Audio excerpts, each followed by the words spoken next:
Sometimes called a cold-blooded provocateur who courts scandal by mixing realism and emotionality, Michael Haneke is both an accuser and humanist, who makes expressive, ruthless, sophisticated cinema that is terribly topical. Michael Haneke.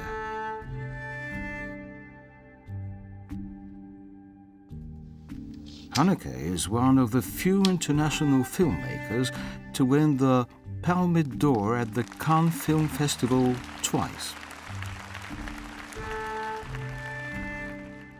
He's also a cult favorite and one of the bravest voices of contemporary European film.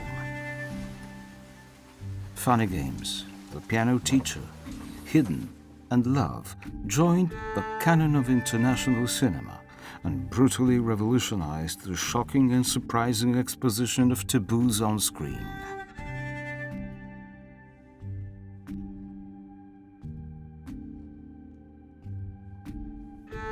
For the first part of his career, Haneke worked mainly in theatre and television, making his big screen debut at the age of 46.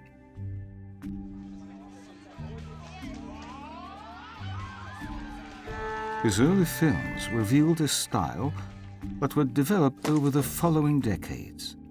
Precise editing, coolness and observation, long penetrating shots, cultivating a calm that leads to astonishment, shock with an emotional apex that pounds viewers into their seats.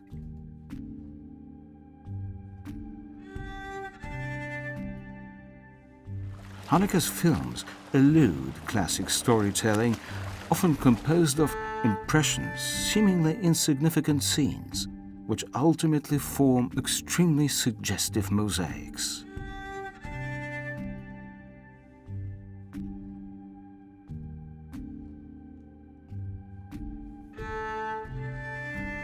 The genesis of individual and social violence is one of the main themes of Haneke's work. This is the subject of his most important films of the 1990s, such as Benny's Video and Funny Games. It is also one he would return to throughout his career, even in one of his most outstanding films such as Hidden, also known as Kastéy. Haneke never accuses. He does not point the finger of his films at humanity. He shows humanity instead as a victim of media and pop culture that glorify and have an unhealthy fascination with violence, but also as a victim of social egoism, which alienates people, leaving them to themselves. Haneke does not judge individuals, but criticizes social, political, religious ideologies and systems, seeing them as a poison that consumes the modern lost mankind. That's where he sees the sources of fascism or racism.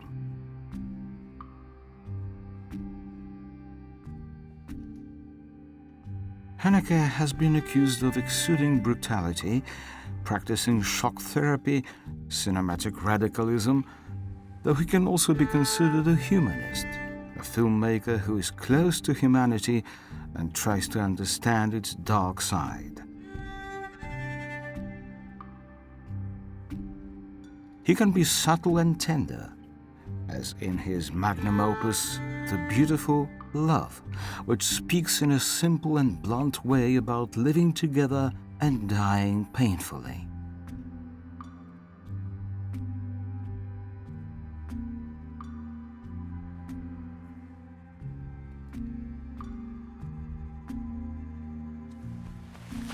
We invite you to encounter the films of Michael Haneke, to view anew his legendary works, and get to know his rarely shown films, including the adaptation of Franz Kafka's Castle. This is an opportune time, because Haneke's films currently resonate with reality more than ever.